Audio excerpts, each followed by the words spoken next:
Meus irmãos, daremos continuidade nesta noite à nossa série intitulada Encontros com Cristo. E hoje nós trataremos de um encontro ocorrido na crucificação do nosso Senhor Jesus. Embora todos os evangelhos narrem a história da crucificação, o Evangelho de Lucas nos traz um breve detalhamento a respeito de um encontro que Jesus teve com aqueles dois homens que foram crucificados junto com ele. Eu convido então você a abrir sua Bíblia no Evangelho de Lucas, capítulo 23, e veremos como este encontro nos ensina um pouco mais a respeito da glória da pessoa e da obra de Jesus em relação à nossa condição humana. Nós leremos o Evangelho de Lucas, capítulo 23, dos versos de 33 a 43, e nos deteremos nos versos de 39 a 43 nessa noite. Mas acompanhe comigo a partir do versículo 33. Diz assim a palavra do nosso Deus: Quando chegaram ao lugar chamado Calvário, ali o crucificaram, bem como aos malfeitores, um à sua direita, outro à sua esquerda. Mas Jesus dizia: Pai, perdoa-lhes, porque não sabem o que fazem. Então, para repartir as roupas dele, lançaram sortes. O povo estava ali e observava tudo. Também as autoridades zombavam e diziam: Salvou os outros, que salve a si mesmo, se é de fato o Cristo de Deus, o escolhido.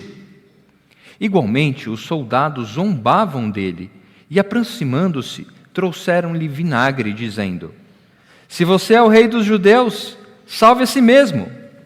Acima de Jesus estava a seguinte inscrição: Este é o rei dos judeus.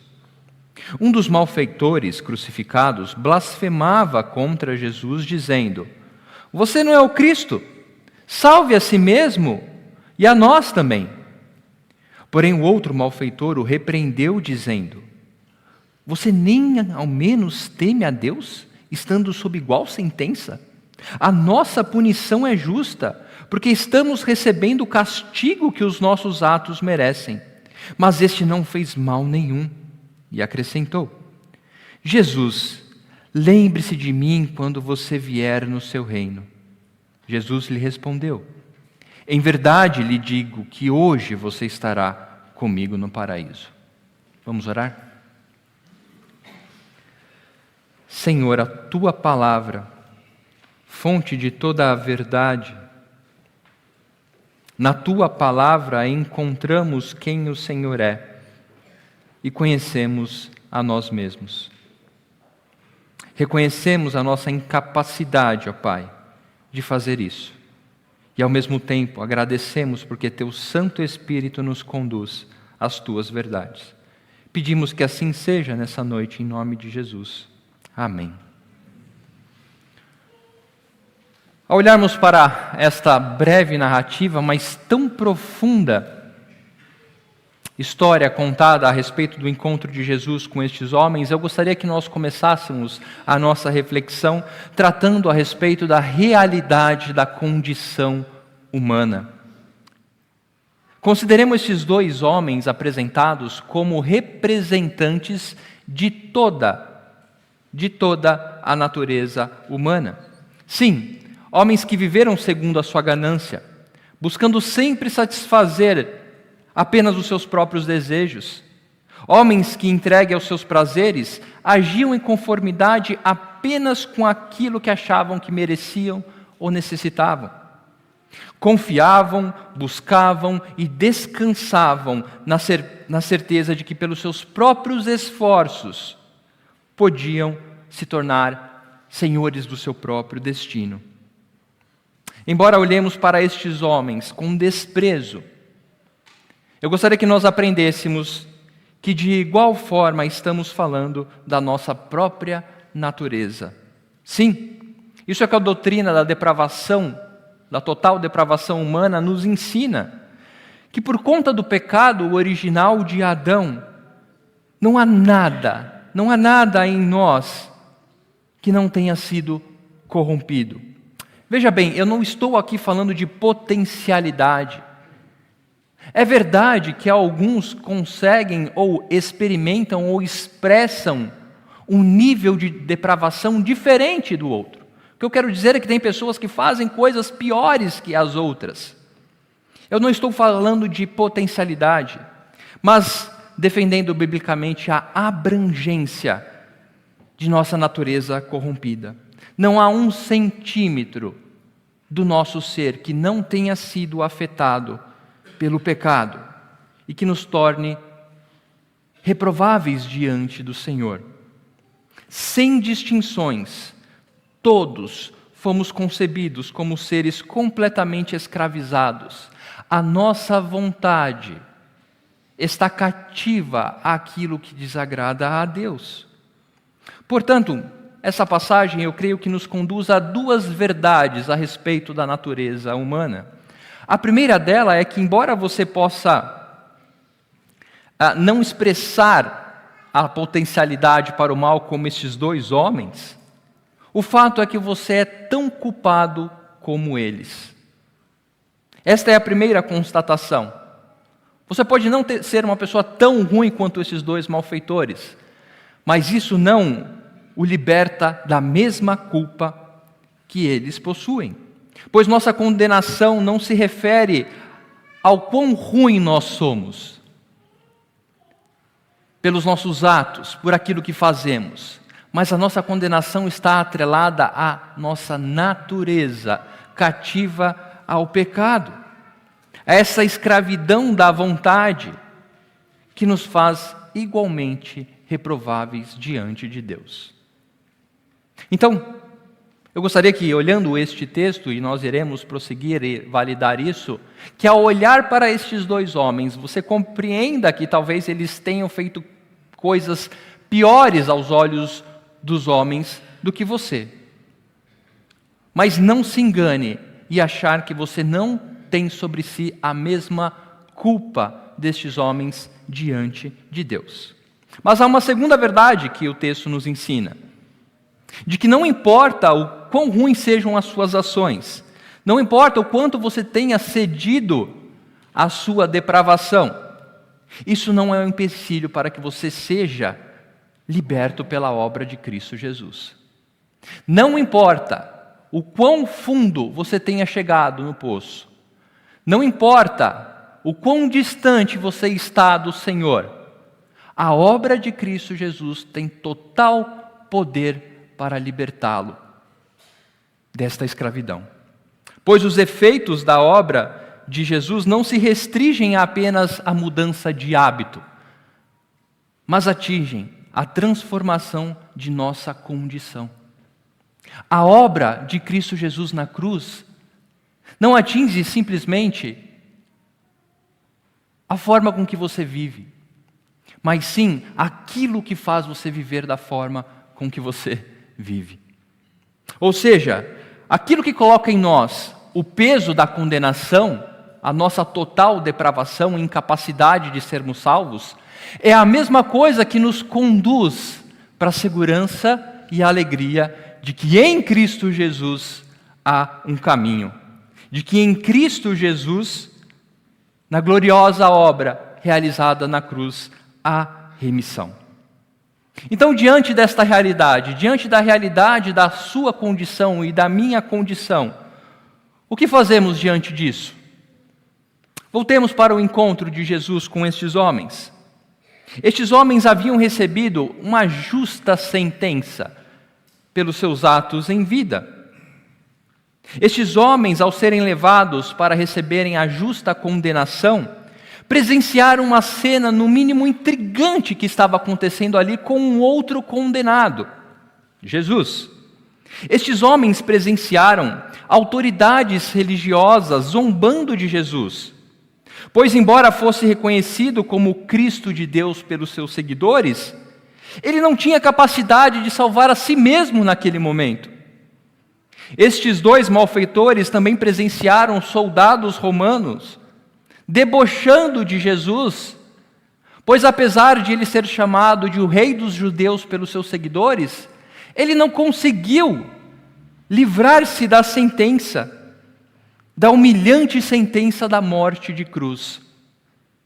Cabe aqui ressaltar que a morte de cruz era uma das piores humilhações deste período.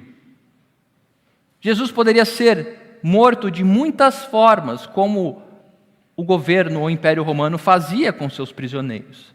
Mas a morte de cruz era uma morte que não só atendia o objetivo de dar cabo à vida, mas de como expor a humilhação àquele que a recebia.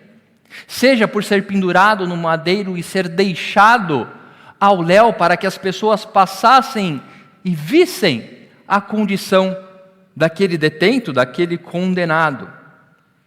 Sim, esses dois homens presenciaram algo diferente. Um outro condenado, recebendo a mesma sentença, mas além disso, sendo zombado por ser reconhecido por alguns como o Cristo, o Salvador, o Rei dos judeus. E o que estes homens fizeram diante da realidade da pessoa de Cristo? Essa passagem também nos ensina a forma com que nós podemos responder à realidade da obra de Cristo na cruz. A primeira resposta é a da rejeição. Assim como aqueles homens que estavam ao pé da cruz, um dos homens que estava pendurado na cruz ao lado de Cristo rejeitou a pessoa e obra de Cristo, pois olhava para Jesus e via a sua aparente incapacidade de fazer qualquer coisa. Embora você olhe com desprezo para este malfeitor que blasfemava contra Jesus Cristo, a verdade é que, assim como ele, se nós não recebermos os efeitos da obra de Cristo Jesus, rejeitaremos a Cristo da mesma forma. Quer estejamos seguros em nossa vida, como os líderes religiosos, os soldados, que estavam em segurança e rejeitaram a Jesus Cristo, ou à beira da morte, se não formos alcançados pela obra de Cristo na cruz, rejeitaremos a Jesus Cristo, pois Ele não satisfaz o nosso senso de necessidade. Se não formos alcançados pela obra de Cristo Jesus, olharemos para a sua obra e ela não satisfará o nosso desejo momentâneo. Tanto os soldados como os líderes religiosos e este homem recusaram a Cristo Jesus porque Jesus nada poderia lhe dar naquele momento. Vejam no versículo 39, quando este homem diz: salve a si, mas também a nós. Salve a si mesmo e a nós também. A condição para que aquele homem acreditasse em Jesus não era somente que Jesus pudesse salvar a si mesmo, mas que também ele tivesse capacidade de libertar este homem da sua justa condenação. Ou seja, eu vou acreditar em você se você me livrar daqui, independente de eu merecer essa pena. Certamente, aos olhos humanos, Jesus havia falhado em sua missão e não merecia qualquer reconhecimento. Morte debaixo de humilhação, pendurado num madeiro, completamente entregue, indefeso, subjugado. Aos olhos humanos, Jesus havia falhado em sua missão. Mas o fato é que a aparente derrota de Jesus nos ensina sobre a sua verdadeira, ou a verdadeira essência de sua vitória. Sua humilhante derrota na cruz é a sua eterna vitória espiritual. Sim, Jesus se humilhou para que nós pudéssemos receber uma nova condição de vida. Jesus venceu a morte para que a morte não triunfasse sobre aqueles que nele creem. O apóstolo Paulo nos lembra dizendo: ó morte, aonde está a sua vitória?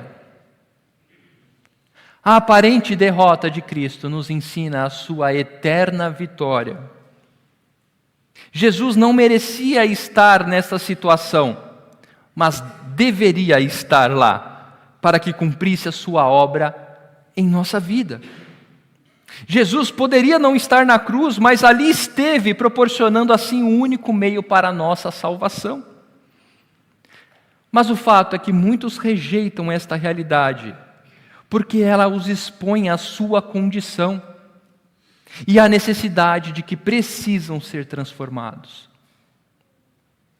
A cruz de Cristo incomoda, porque ela apresenta a nossa condição distantes de Deus e a necessidade de uma transformação. Mas nem todos querem este tipo de relação com Jesus. No entanto, há uma outra forma de respondermos. E esta forma é experimentando a obra de Jesus em nossa vida, assim como for experimentada pelo outro homem. Alguém tão ruim quanto o primeiro, tão culpado pelos seus atos e justamente condenado. Mas a diferença entre estes homens é a forma como lidam ou lidaram com a sua condição diante da pessoa de Jesus Cristo.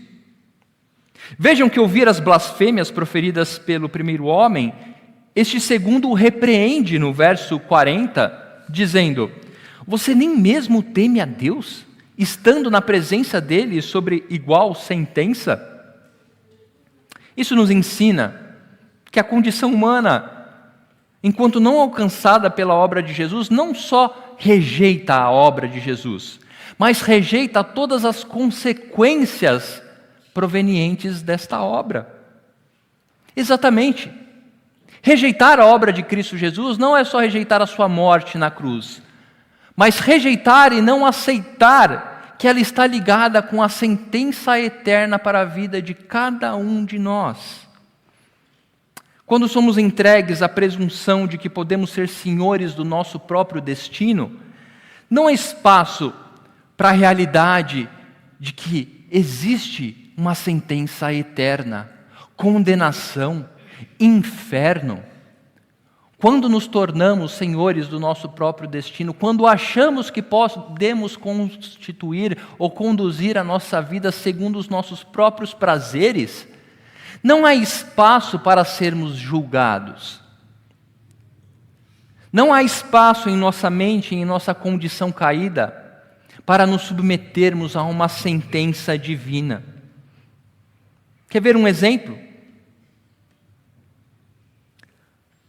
Por mais distante que você esteja de Deus, por mais que você rejeite a obra da cruz de Cristo, o seu coração constantemente lhe trará a certeza ou a convicção de que algo bom te espera além da vida.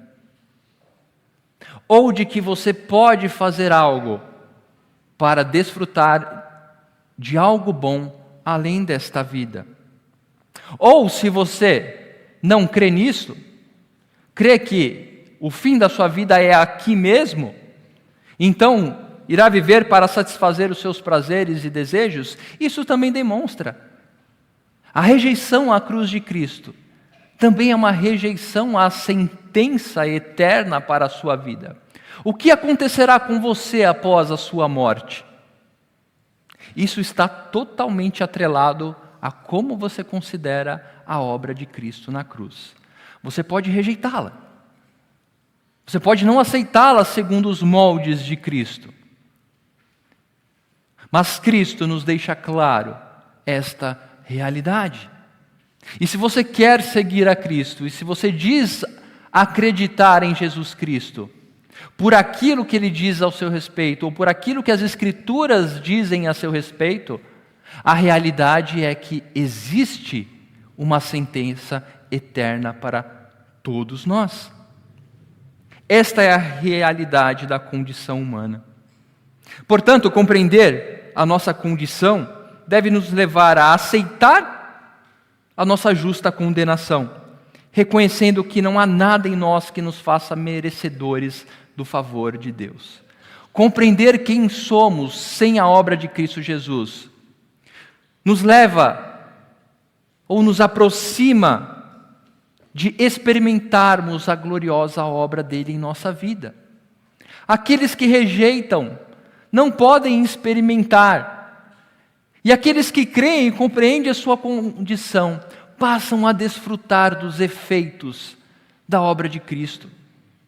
Você tem experimentado? Na sua vida presente, você tem experimentado a obra de Cristo na cruz? A morte do justo pelo injusto, aquele em quem não há pecado e se fez pecador para nos redimir. Vejam como tanto a santidade, justiça e amor de Deus são aspectos completamente inseparáveis e perceptíveis na obra da nossa salvação. Justiça, santidade e amor. Para isso, basta que você olhe para a obra de Cristo por meio da perspectiva da realidade humana. Aqueles que contrapõem ou argumentam como um Deus justo ou um Deus amoroso, como um Deus amoroso pode mandar pessoas ao inferno ou condenar. O erro está na sua perspectiva ao olhar para a cruz. A perspectiva errada. A perspectiva correta é quando olhamos para a cruz por meio da realidade da nossa condição sem esta obra. Esta é a verdade. Sendo justo e santo, Deus demonstra seu amor pelo fato de Cristo ter morrido por aqueles que nunca poderiam ser santos e justos, fazendo-os justificados.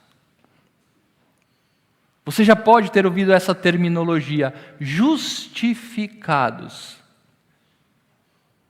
Este é um ensino do amor do santo e justo Deus, que não tolera e nunca tolerará o pecado, mas que por amor concede o seu Filho para aqueles incapazes serem justificados. Essa é a verdadeira confissão de fé de alguém que foi alcançado pela obra de Cristo Jesus.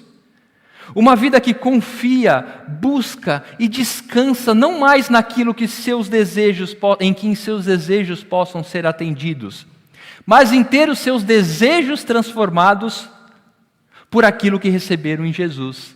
Vejam, a nossa confissão de fé verdadeira na obra de Cristo Jesus não está mais em ter nossos desejos satisfeitos, mas ter os nossos desejos transformados por aquele que nos recebeu. Não sou mais eu, mas Cristo que vive em mim. Não são mais os meus desejos que devem ser satisfeitos, mas o meu desejo agora é satisfazer os desejos daquele que me salvou. As palavras ditas por este segundo homem a Jesus, em momento algum estavam firmadas apenas naquilo que Jesus podia fazer naquele momento, mas por aquilo que Jesus representava para a sua vida, mesmo ele estando a minutos da morte. Este homem não fazia a menor ideia de quando iria desfrutar dos efeitos da obra de Cristo Jesus, mas sabia que só havia um meio para a sua salvação, e era Cristo Jesus. Veja o versículo 42. Lembre-se de mim quando vier no seu reino. Este homem não fazia a menor ideia de quando poderia desfrutar da obra de Cristo, mas a sua esperança e segurança estava em Cristo, e essa era a sua segurança ou felicidade. E diante dessa pública profissão de fé, temos a resposta de Jesus, que embora seja direcionada ao segundo homem, nos ensina sobre a realidade de que a verdadeira sentença da eternidade está para todos. A realidade da sentença da eternidade está para todos. O que podemos aprender sobre isso neste texto? Nas palavras de Jesus, no versículo 43. Em verdade lhe digo que hoje você estará comigo no paraíso. Primeiro, em verdade lhe digo, Jesus nos ensina que em suas mãos está toda a autoridade em relação à nossa sentença eterna. Ao dizer, em verdade lhe digo para este homem, Jesus está dizendo, eu tenho toda a autoridade para declarar a sentença eterna de todas as pessoas. Definindo assim tanto a nossa completa incapacidade de alcançarmos nossa redenção, como também nos proporcionando a completa segurança de que esta obra é irrevogável. Vejam quando compreendemos a nossa condição distantes de Deus. Isso nos traz o peso do julgamento, da condenação, da nossa incapacidade de recebermos a salvação. Mas ao mesmo momento que temos toda essa incapacidade, isso nos traz a segurança de que em Jesus, essa transformação é irrevogável. Você não define os termos da sua salvação. Assim como você não a perde por aquilo que faz. A questão é como você vive após receber a salvação da parte de Cristo Jesus. O segundo ponto da realidade da sentença eterna é de que a obra de Jesus em nossa vida transforma a nossa condição de forma imediata. Embora nós iremos desenvolver a nossa salvação no sentido de aspectos práticos progressivamente, mas aquela condição de escravos do pecado é transformada de forma imediata. Aqueles que são mortos em Cristo ressurgem em Cristo para uma nova vida.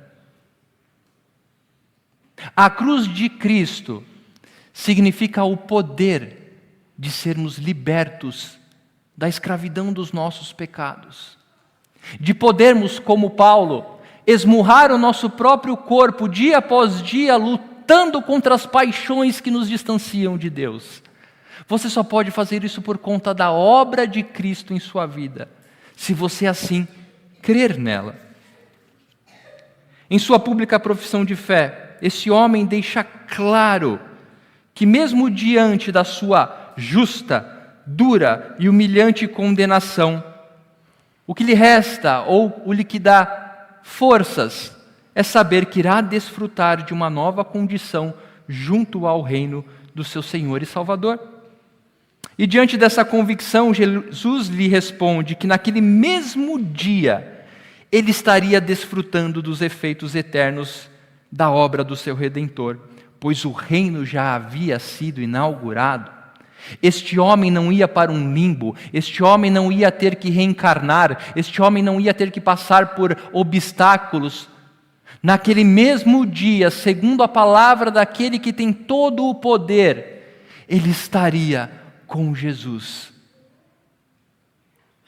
Aquele que tem o poder para salvar. Esta é a certeza experimentada por aqueles que creem em Jesus como seu único, necessário e suficiente Salvador. Único, necessário e suficiente Salvador. Estes que creem podem experimentar em meio a provações a certeza de receberem uma nova vida.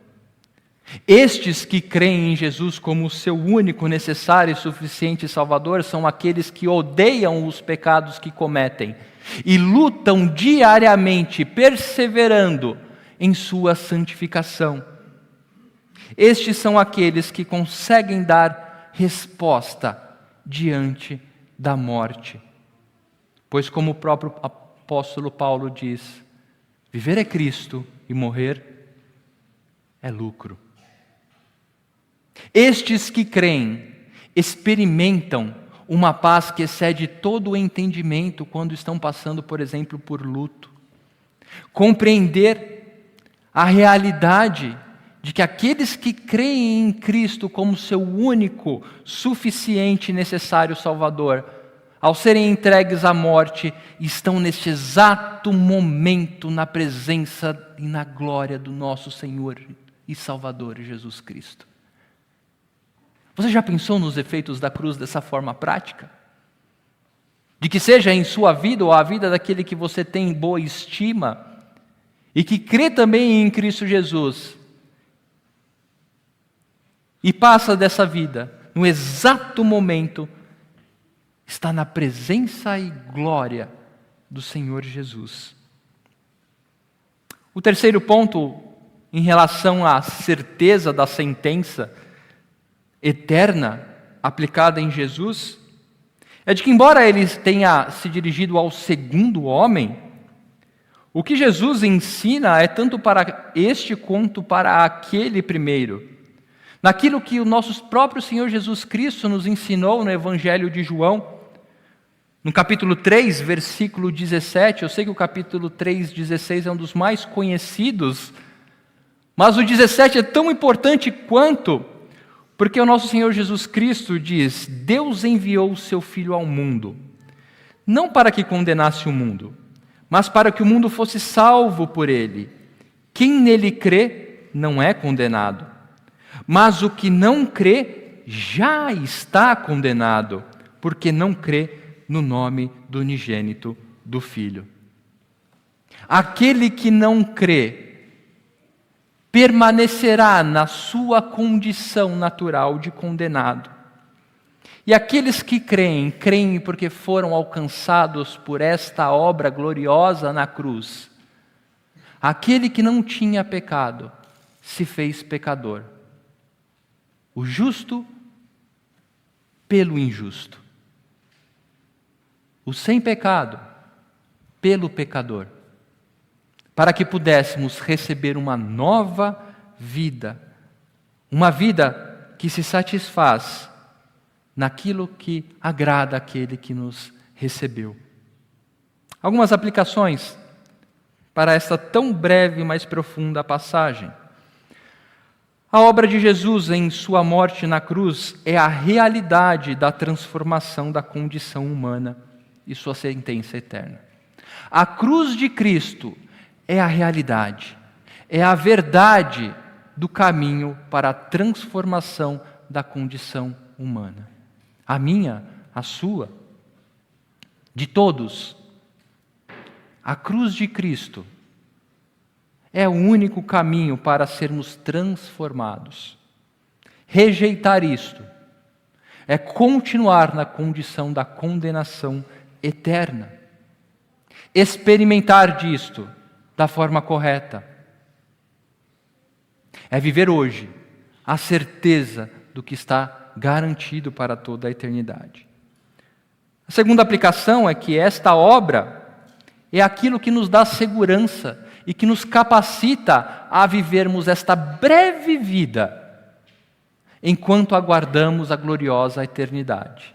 Crer na cruz de Cristo e nos seus efeitos para a sua vida é aquilo que lhe dá segurança, que lhe dá força para compreender esta breve e curta vida, enquanto você aguarda e descansa e confia na eternidade. Mas o contrário é verdade.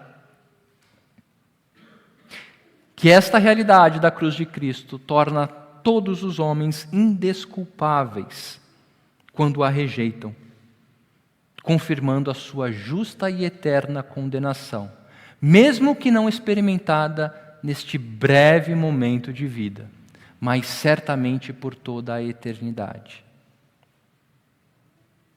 Que a palavra de Deus possa abrir os nossos olhos, que possamos enxergar na cruz de Cristo aquilo que faz sentido ou que dá sentido à nossa vida. Que você possa encontrar na cruz de Cristo a sua condição de reprovável diante de Deus, mas que essa mesma constatação lhe dê toda a segurança de que em Cristo agora isso nunca lhe será tirado. Uma nova condição. E ao fazer isso, que você passe a experimentar desta condição. Não há tempo, ou não há protocolo para isto.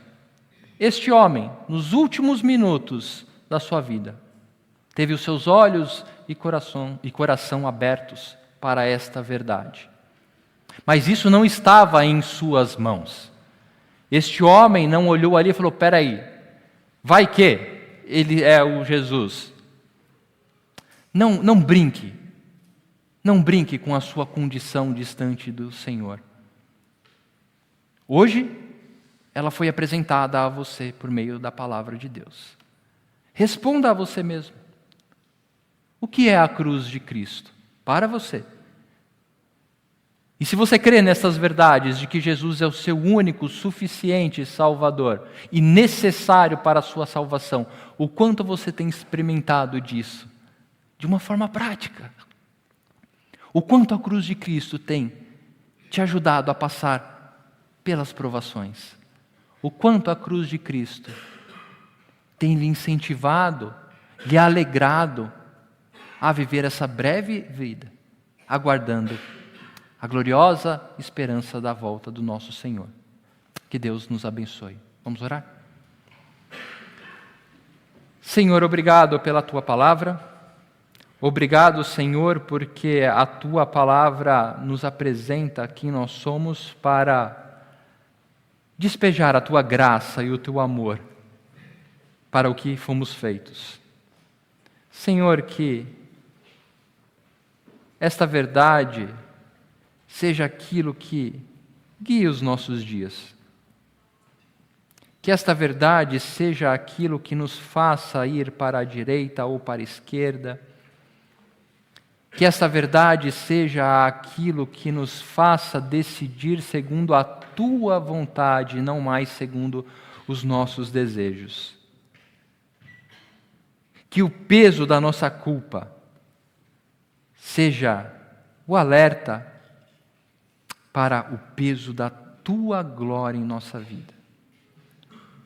Que o Teu Santo Espírito abra os nossos corações, que o Teu Santo Espírito nos incomode com essas verdades, para que possamos cada vez mais, como Teus filhos, salvos em Cristo, experimentarmos desta realidade em nossa vida. É isso que lhe pedimos em nome de Jesus. Amém.